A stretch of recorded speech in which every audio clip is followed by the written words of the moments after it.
인터넷에 트위터에 유명한 사진입니다. 이 사진은 이란 출신의 사진작가가 인도의 어떤 고아원에 가서 사진을 찍은 거라고 합니다.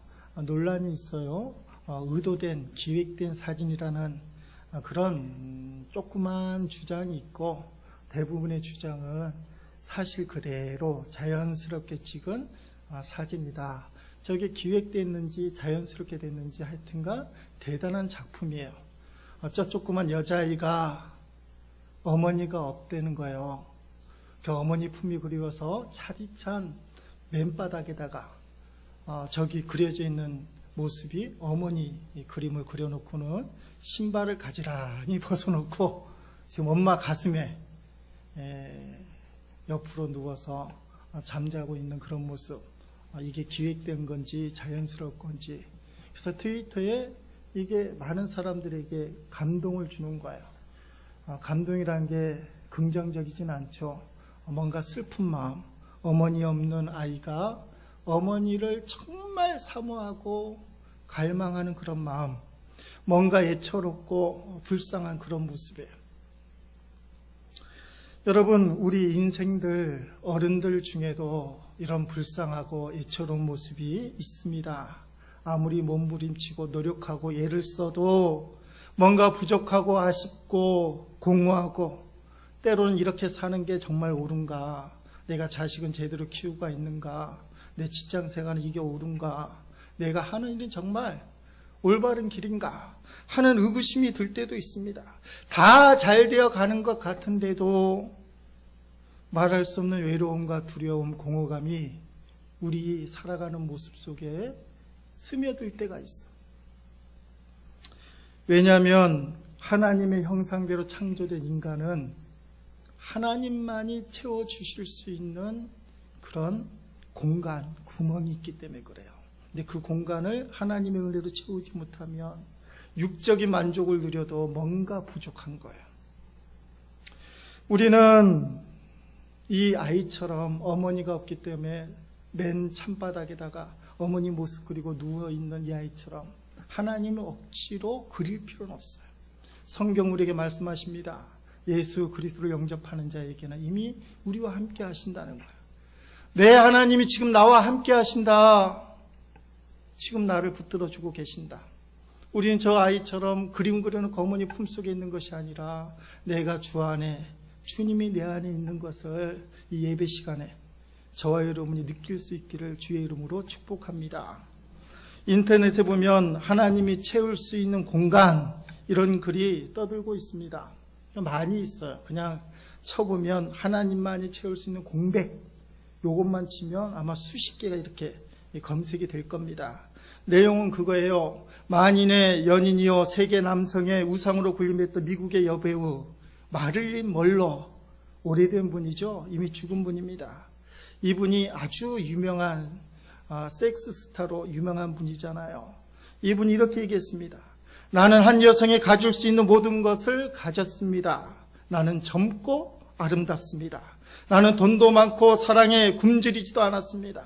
날마다 수백 통의 팬레터를 받습니다. 누구보다도 건강하고 부족한 것이 없습니다. 미래에도 그렇게 살 수 있을 것이라고 확신합니다. 그런데 웬일일까요? 나는 너무나도 공허하고 불행합니다. 뚜렷한 이유를 찾을 수 없지만 나는 불행하다고 느끼고 있습니다. 결국 마릴린 먼로는 1962년 35살 되던 해에 나의 인생은 파장하여 문 닫는 해수욕장과 같다. 35살 나이에 여름철 북적북적하던 해수욕을 찾아왔던 수많은 인파들이 해수욕이 파장하고 문을 닫은 다음에는 썰렁하잖아요. 35살에 인생의 공허함을 그렇게 느낀 거예요. 파장한 해수욕장, 그리고는 자살하고 말았어요. 1977년 미국 청소년들의 우상으로 군림했던 앤디 기비라는 유명한 팝 가수가 있습니다. 호주에서 미국으로 이민 가서 음반을 냈는데 첫 해에 $200만, 두 번째에는 $100만. 그렇게 벌었다고 그래요. 그 부분에서는 최고 영예인 미국의 그래미상을 2번이나 받았다는 겁니다. 그때 나이가 21살이에요. 대단한 나이지 않습니까? 그런데 이 친구가 마약을 시작하고 정확하게 10년 후에 31살이 되던 해에 $150의 빚을 지고 외롭게 죽어갔다는 겁니다. 그래서 그 친구, 엔드갭을 바라보던 그 친구들이 그의 사망 원인을 이렇게 분석했다는 겁니다. 그는 공허했다. 영혼은 텅 비어 있었다. 10대들의 청소년들의 우상으로 군림했지만 허전해요. 이런 이야기는 우리나라에서도 스타들을 통해서 많이 봅니다. 스타들이 많이 자살하잖아요. 안타까움이 있어요. 정신의학계에서는 빈둥지 증후군이라고 얘기합니다. 빈둥지 증후군. 이게 나온 배경은 이 주부들을 대상으로 연구하다 보니까 20년, 30년 동안 어머니들이, 아내들이 얼마나 애를 씁니까? 모든 걸 투자해서 남편을 뒷바라지하고 자식들을 키웁니다. 20년, 30년이 지나니까 남편이 세상에서 자리를 떡하니 자리 잡고 아이들은 좋게 성장해서 출가하고, 자, 인생을 아름답게 성공을 했으니 이 주부들이 마음이 편해야 되는데 너무너무 공허하다는 거예요. 우울증에 걸리고 자살하는 주부들이 많이 생기고, 그래서 이걸 뭐라고 표현했느냐, 뭔가 이루어 나서 말할 수 없이 밀어닥치는 공허감 때문에 이 주부들이 죽었는데, 그래서 이것을 빈 둥지, 애써 자식들 키워놨더니 둥지 속에서 서로 치고받고 오손도사할 때는 문제가 없다가 알이 낳고 새끼가 자라서 둥지를 떠나고 나서 빈 둥지가 되니까 어미새 주부들이 외로움, 공허감 때문에 어려움을 당한다는 거예요. 그래서 이것을 빈둥지 증후군이라. 이것은 이제 다른 데도 적용이 됩니다. 여러분 주변에 보면 바쁜 사람들, 눈코 틀 새 없어요. 바빠요. 우리 교인들 중에서도 너무너무 바쁜 사람들, 그리고 세상에서 성공한 사람들, 뭔가 큰 업적을 이룬 사람들, 그 뒷면에 보니까 내면 속에 빈둥지가 있어. 외로움이 있어. 쉽게 말하면 우리가 살다 보면 열심히 살아서 손에 쥐어잡았는데 쥐어잡고 나니까 오히려 허전해요. 제가 이래봬도 지금은 열심히 닦고 연습해서 찬양을 그럭저럭 티 안 나게 잘하는 것처럼 보입니다. 찬송가도 외워서 부르고 찬양도 외워서 부르고, 제가 고등학교 때, 그때는 교회마다 대학 입시가 끝나면 문학의 밤이라고 많이 개최를 했어요. 우리 서귀포에 있을 때 충일교에서는 문학의 밤을 했는데, 프로그램을 짤 때 어쩌다 저쩌다가 독창을 누가 하냐 다 빼는 거예요. 근데 빼지 않는 유일한 사람이 저였습니다. 그랬더니 네가 해라 그러는 거예요. 그래서 한다고 그랬어요. 음치인데 2달인가 석 달간을 무진장 연습을 했어요. 문학의 밤에 2곡 찬송가 멀리 멀리 갔더니, 왜 그걸 선곡한지 모르겠어. 멀리 멀리 갔더니 처량하고 외로워. 뭐가 처량하고 외로워지. 고3 때 진짜 열심히 연습했어. 성악가 흉내내고 돼지 목단 소리 뻑뻑 내면서 박수도 많이 받았어. 왜냐하면 박수 안 치면 안 된다고 압력을 넣어갖고, 그래도 제가 그때는 좀 잘 나갔어요. 친구들에게 영향력을 행사해서. 근데 문학예배 끝나고 나니까 말할 수 없는 공허감, 허탈감. 제가 신학교 때 중고등부 학생들 지도할 때 보니까 행사 끝나고 얘들이 많이 사고를 쳐요. 이 공허감 때문에 그래요. 잘 행사를 치르고 난 다음에 그 다음에 사건이 터지는 거예요. 아마 이번 11월 8일도 수능생들 시험 다 끝나고 자유다 할 때 내가 뭐하러 이렇게 10년이 넘게 수학 능력을 위해서 공부했을까 허탈감이 밀려오면서 사건이 터질지 몰라요. 여러분 대학 입시를 위해서 기도하지만 사실은 그게 목적이 아니잖아요. 19살 사춘기의 마지막 꽃을 피는 나이예요. 인생의 전환점에서 하나님의 인도함을 받아야 돼요. 수학 능력이 목적이라면 11월 8일 끝나면 이 아이들 위해서 기도 안 할 겁니까? 11월 8일이 공허감이 밑드는 날이 아니라 뭔가 새로운 목적을 해서 출발하는 날이 돼야 돼요. 그러니까 취업을 하는 박상아 학생도 있는데 여러분이 그를 위해서 기도해 주셔야 되는 거예요. 뭔가 이루었다고 생각했을 때 말할 수 없는 공허감이 인간에게 밀려드는데 그건 사람이 채워줄 수 없는 거예요. 그래서 파스칼이 이런 말을 했습니다. 인간의 가슴에 다만 하나님만이 채울 수 있는 하나님의 공백이 있다. 탕세를 쓴 파스칼이 인간을 연구하다 보니까 저 사람은 인생에 공허함이 없겠지 생각하는 사람도 다 한쪽 구석에는 공백이 있다는 거예요. 텅 빈 구멍. 그걸 어떻게 채워줘야 될까? 성경은 하나님만이 채울 수 있다는 거예요. 목이 마르다고 소금물을 먹으면 당장은 해소가 되지만 계속 바닷물만 먹게 돼 있어요. 여러분, 세상껏 우리를 갈급함을 채워주는 것처럼 보이지만 하나님이 채워주지 않는 것은 계속되는 공허함만 생기는 거예요. 그래서 우리가 이 시간에 주님 앞에 나와서 하나님만이 채울 수 있는 그 무엇, 하나님이 나의 삶을 책임져 주시고 나의 빈 공백을 채워주시길 원합니다. 왜냐하면 우리 하나님은 우리의 부족함, 우리의 빈잔을 채워주기를 기뻐하시는 분이에요. 요한복음 10장 10절 말씀 중요한 말씀이잖아요. 도둑이 오는 것은 도둑질을 하고 죽이고 멸망시키려는 것뿐이요 내가 온 것은 양으로 생명을 얻게 하고 더 풍성히 넉넉하게 얻게 하려는 것이라. 아멘. 빌립보서 4장 19절 말씀. 나의 하나님이 그리스도 예수 안에서 영광 가운데 그 풍성한 대로, 하나님이 풍성한 대로 너희 모든 쓸 것을 채워주시리라. 아멘. 주님은 우리의 삶을 채워주시기를 원해요. 벳세다 빈들에서 주의 말씀을 듣고 있었던 남자만 5,000명이 되는 그 무리들이 먹을 게 없게 되었어요. 주님이 너무 불쌍하게 생각했어요. 제자들에게 너희가 먹을 것을 주라 했는데 이 제자들은 인간적인 방법만 찾아서 어떻게 저 사람들을 먹일 수 있습니까? 그랬어요. 베드로가 오병이어를 갖다 주잖아요. 주님이 그걸 탁 잡고 축사하시고는 그 사람들에게 나누어 줬어요. 여러분, 물고기와 보리떡인데 그 장정만 5,000명이나 되는 사람이 다 먹고 몇 강주리가 남았죠? 12강주리가 남았어요. 주님은 넉넉하게 풍성하게 채워주시는 분이라는 거예요. 갈릴리 바다에 어깨가 굵은 베드로가 그날따라 밤새 수고했는데 물고기 한 마리도 잡지 못했어요.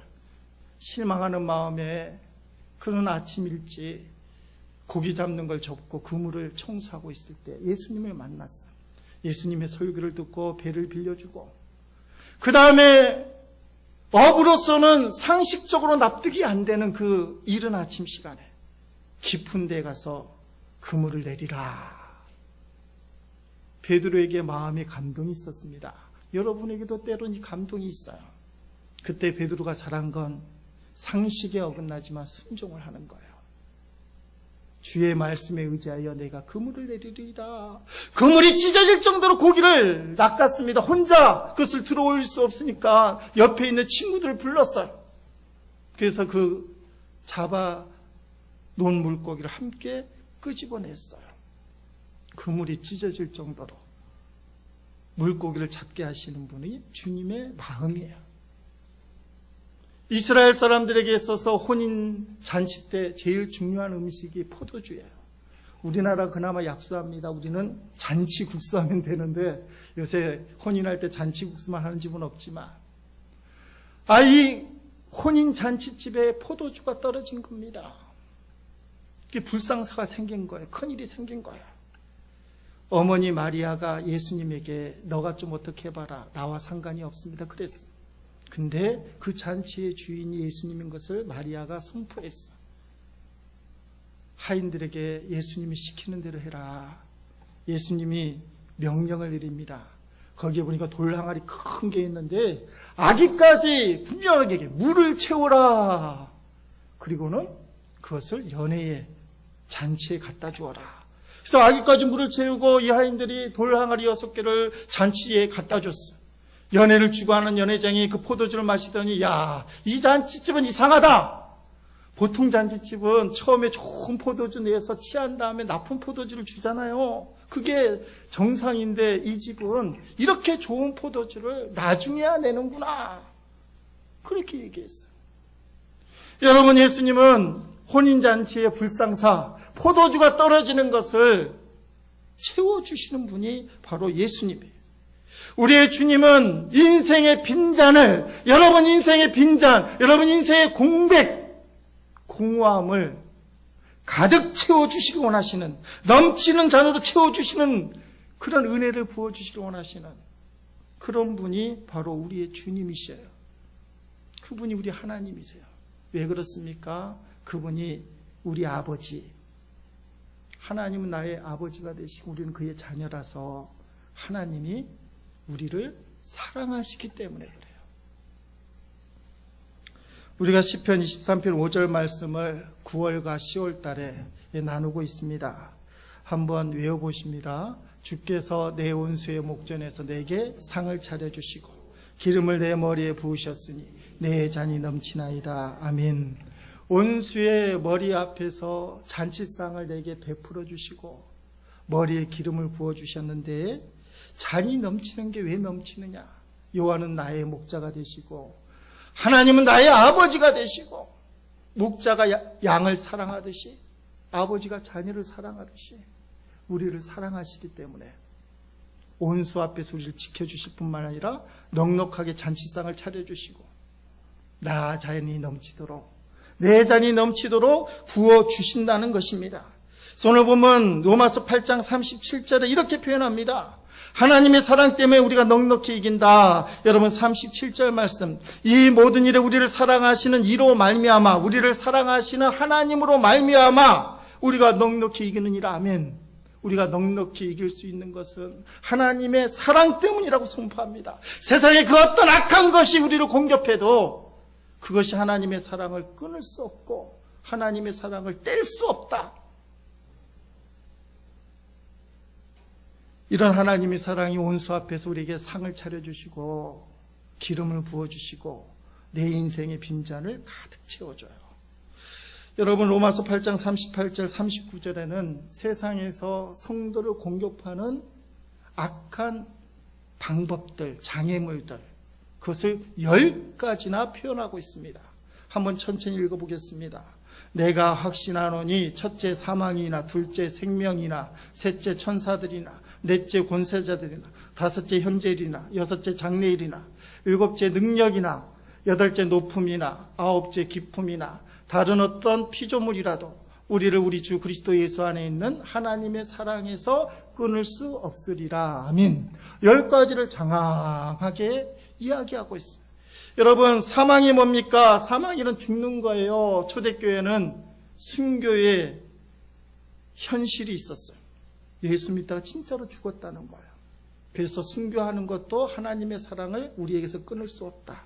두 번째, 생명이라고 되어 있어. 생명이라는 것은 해석하기 좀 힘든 말이긴 하지만 이 세상에 있을 삶입니다. 이 세상이 고달픈 삶이에요. 여러분 고린도전서 15장 19절 말씀 다음에 나와 있는데 읽어보겠습니다. 만일 그리스도 안에서 우리가 바라는 것이 다만 이 세상에 살 뿐이면 모든 사람 가운데 우리가 더욱 불쌍한 자이리라. 아멘. 여기서 말하는 이 세상의 삶이 생명이에요. 이 세상의 삶에 찌들어서 신앙생활을 포기하고 싶을 때가 있잖아요. 믿음이 약하고 주의 사랑을 새롭게 체험하지 못해서 주일인데도 주님께 나오지 못하는 사람들 있잖아요. 세상 일 하느라고. 이 세상 일이라도 이 생명이 하나님의 사랑을 끊을 수 없다. 세 번째가 천사예요. 천사는 좋은 천사가 아니라 하나님의 사랑을 끊으려고 하니까 악한 천사예요. 그 악한 천사, 악한 사단도 하나님의 사랑을 우리에게서 끊을 수 없다. 요새 새벽 기도마다 우리가 묵상하고 있는 욥기에서 너무 잘 나오고 있습니다. 사탄이 욥을 시험해요. 아들 7, 딸 3을 쉽게 만들어요. 이 한 사건만 우리에게 생겨도 우리는 놀랄 놀자 세상 포기하고 싶어요.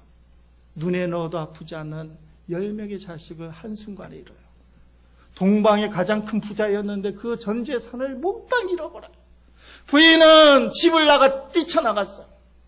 욥 자신은 피부암이라고 보여지는데 머리끝에서도 발끝까지 너무 간지러워서 기왓장에 그것으로 몸을 박박 긁고 잿더미에 앉아있어. 이 정도면 하나님의 사랑을 끊을 수 있다고 생각했어요. 욥이 이렇게 고백합니다. 욥기 1장 21절 말씀 읽어봅니다. 이르되 내가 모태에서 알몸으로 나왔사온즉 또한 알몸이 그리로 돌아가올지라 주신 이도 여호와시요 거두신 이도 여호와시니니 여호와의 이름이 찬송을 받으실지니라 하고 하면 시험을 주고 고통을 줬는데 하나님을 찬송하는 거예요. 악한 천사가 하나님의 사랑을 끊을 수 없어요. 네 번째는 권세자인데 온문상으로는 이 악한 천사를 쫓아다니는 무리라고 표현하고 있지만 문자 그대로 이 세상의 권력자들, 그 권력자들도 하나님의 사랑을 우리에게서 끊을 수 없어요. 다섯 번째 현재일, 여섯 번째 장래일. 현재일은 수많은 고난과 지금 닥치는 어려움들이에요. 장래일은 불확실함 때문에 불안한 거예요. 어떻게 될까? 수험 보는 수능생들도 고통당하지만 부모들도 고통당하잖아요. 이번에는 어떻게 될까? 어떻게 될까? 불안해요. 현재의 고통이나 내일에 대한 불안이 하나님의 사랑을 끊을 수 없다. 여러분, 일곱 번째는 능력이에요. 온문상으로는 디나메이스인데 이게 폭탄 터지는 것처럼 우리를 놀래키는 거예요. 과학이 얼마나 우리에게 놀래킵니까? 나로 발사하다가 실패했는데 요만한 고무링 하나 때문에 발사를 못한다는 거야. 그게 놀래키는 거야. 이런 세상이 우리를 놀래키는 기적과 이적 같은 것들도 하나님의 사랑을 우리에서 끊을 수 없다. 여덟 번째는 높음, 아홉째는 기쁨이에요. 높음도 하나님의 사랑 끊을 수 없고 기쁨도 하나님의 사랑 끊을 수 없는데 여러분, 이 세상에서 제일 높은 것은 우주 끝까지가 아니라 성경적으로 보면 가장 높은 곳에 하나님의 보좌가 있어요. 우주 하늘 저 위에는 하나님의 보좌가 있고 이 세상에서 제일 깊은 곳은 지옥의 깊음이에요.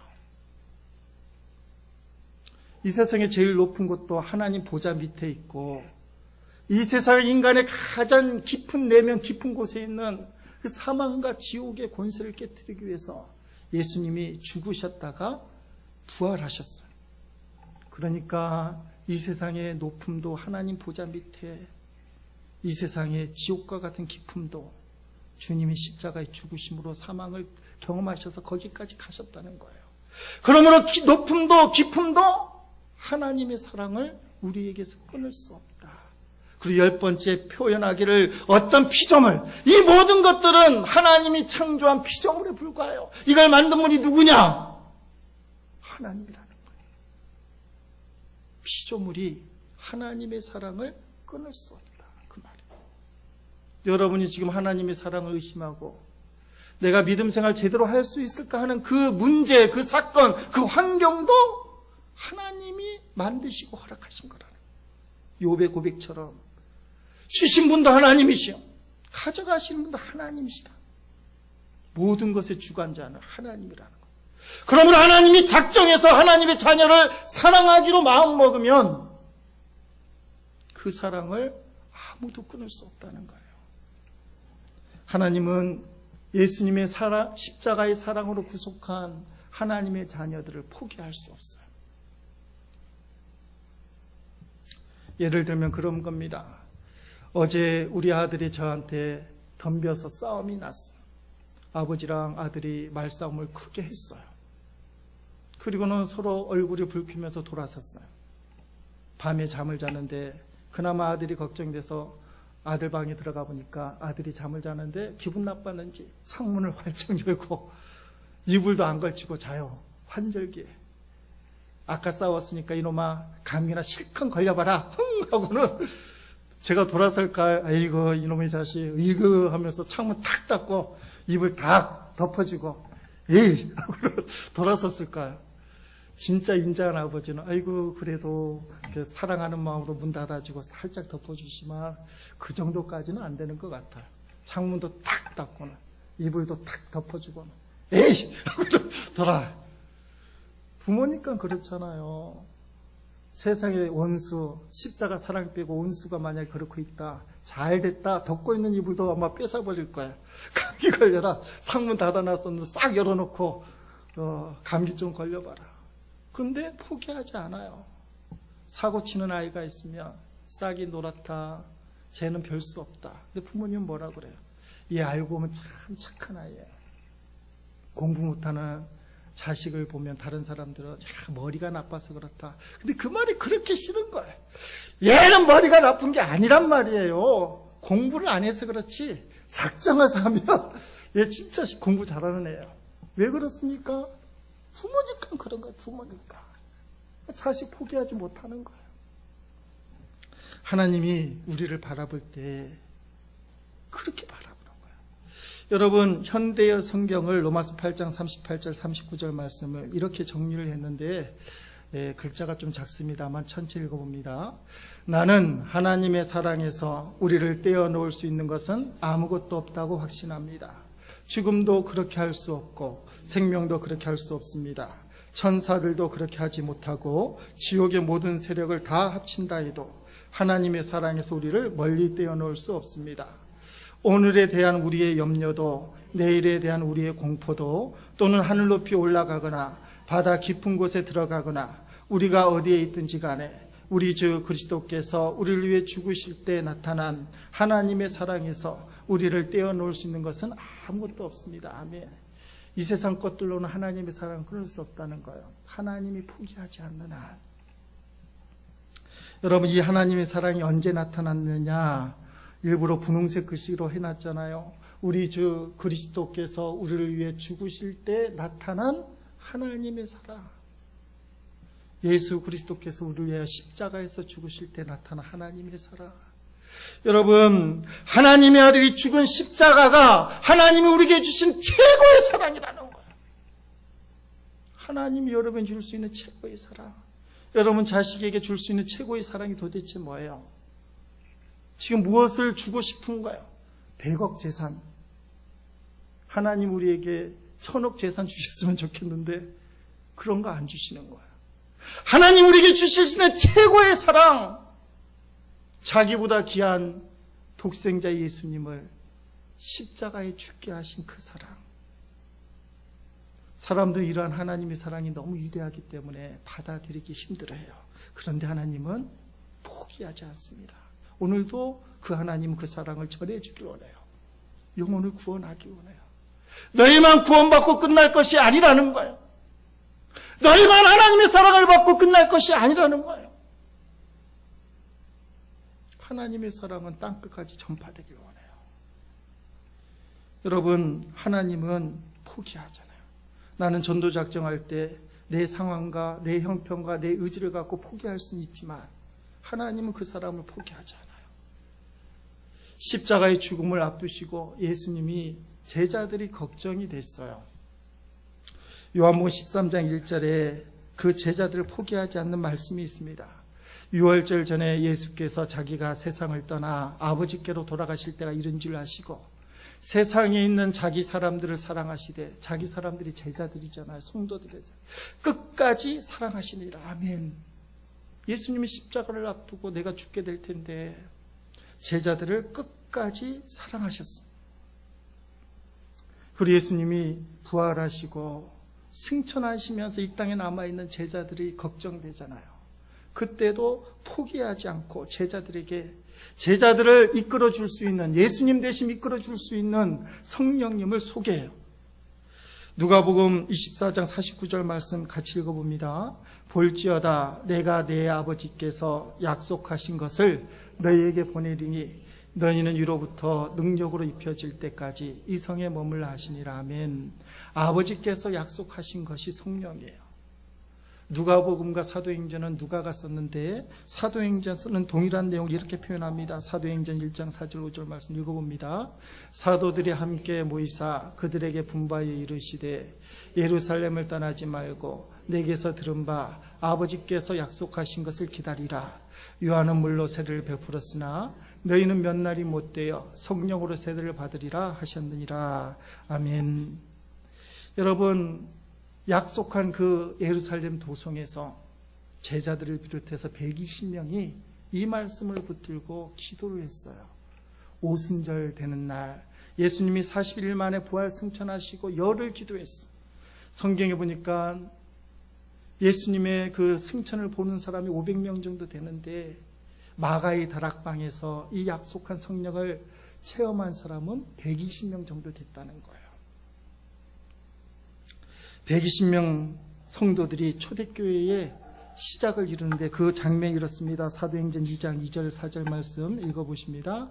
홀련히 하늘로부터 급하고 강한 바람 같은 소리가 있어 그들이 앉은 온 집에 가득하며 마치 불의 혀처럼 갈라지는 것들이 그들에게 보여 각 사람 위에 하나씩 임하여 있더니 그들이 다 성령의 충만함을 받고 성령의 말하게 하심을 따라 다른 언어들로 말하기를 시작하니라. 아멘. 이게 초대교회의 탄생입니다.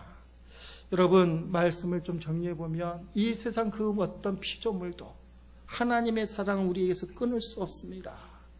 하나님의 최고의 사랑의 표현은 십자가에서 예수님이 죽으신 그 희생입니다. 아무런 죄가 없으신 예수님이 저와 여러분의 죄뿐만 아니라 온 인류의 죄악을 위하여 십자가에서 죽으셨어요. 그걸 믿는 것이 하나님의 최고의 사랑을 누리는 겁니다. 여러분, 이 세상의 가장 깊은 곳에 있는 지옥과 같은 그 깊은 곳에서조차도 하나님의 사랑을 끊을 수 없어요.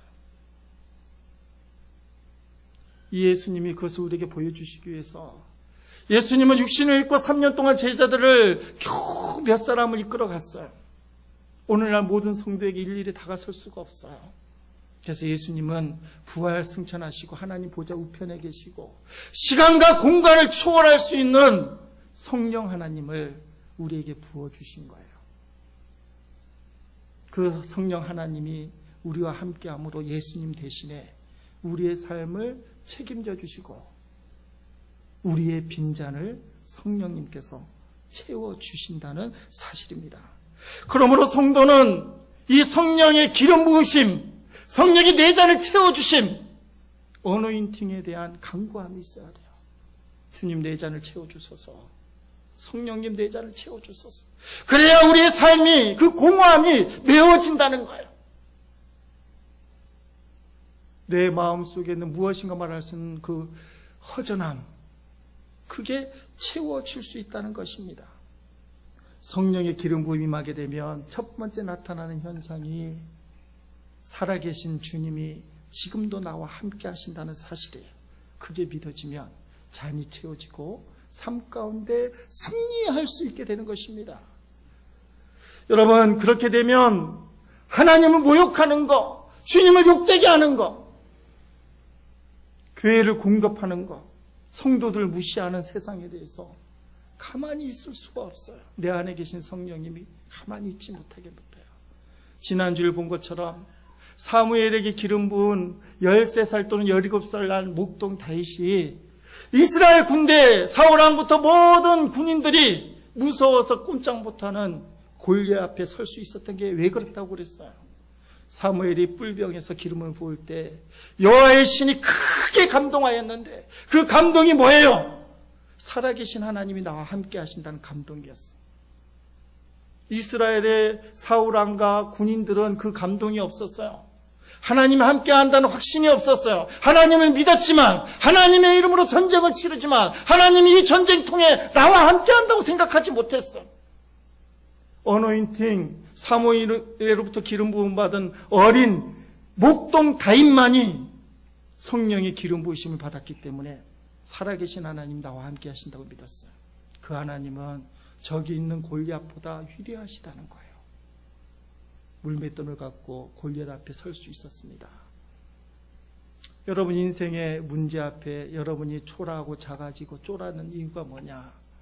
성령께서 기름 부어주지 않으면 우리는 사울왕과 이스라엘 군대가 똑같아요. 좋은 무기, 좋은 갑옷, 좋은 인생의 방법들이 있지만 그것 갖고는 골리앗을 이길 수 없다는 거예요. 근데 반면에 다윗은 아무것도 안 가졌어요. 그 흔한 물맷돌 하나 가졌는데 골리앗을 이기는 거예요. 인생의 빈잔이 가득 채워지기 위해서 성령의 기름 부음이 있어야 된다는 거예요. 그게 있어야 오늘 본문 말씀이 이해가 돼요. 세상의 사망과 생명과 악한 권세자들, 현재일, 장래일, 높음이나 깊음이나 어떤 능력도, 이 세상의 어떤 피조물도 하나님의 사랑을 내게서 끊을 수 없다. 이 말은 뭐예요? 하나님의 사랑이 나와 함께한다. 지금도 살아계신 하나님이 지금 나와 함께 하신다. 그게 언어인팀이에요. 그래서 37절에 이 사랑이 이 세상에서 우리를 넉넉하게 이기게 만들 것이다. 나의 이 빈잔을 넉넉하게 채워주실 것이다. 그렇게 선포하고 있는 거예요. 시편 23편 1절에 보니까 다윗이 1절에는 내게 부족함이 없으리로다. 부족함이 없다는 거예요. 아까 감사 예물을 드릴 때 어떤 분이 그렇게 했어요. 부족함 없이 채워주셨다고. 좋은 말이에요. 그런데 5절에 가니까 내 잔이 넘치나이다. 채워지는 게 아니라 넘친다고 표현하고 있어요.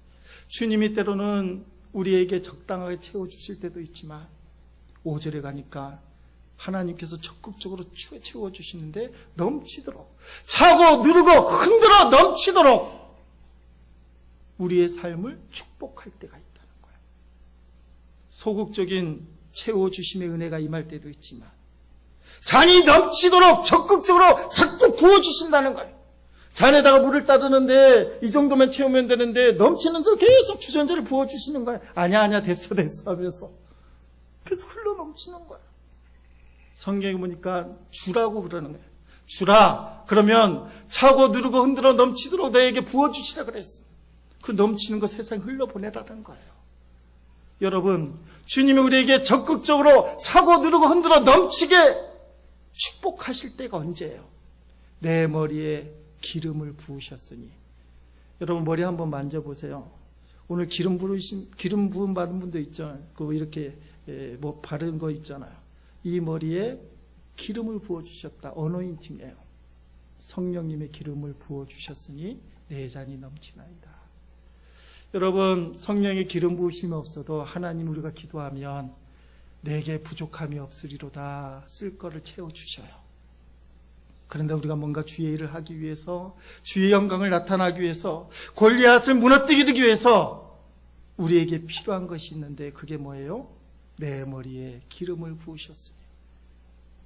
성령의 임재, 성령의 능력, 성령의 충만함이 임할 때 내 인생의 빈잔이 차고 넘치는 주의 은혜가 채워지고 넘쳐나게 된다는 사실입니다.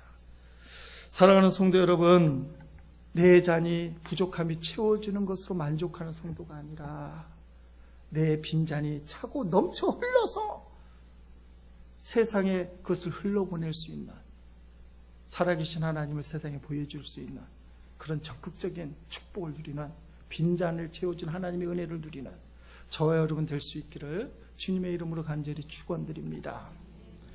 우리 고백하는 마음으로 찬양하십니다. 찬양집 210번입니다. 반드시 내가 너를 축복하리라.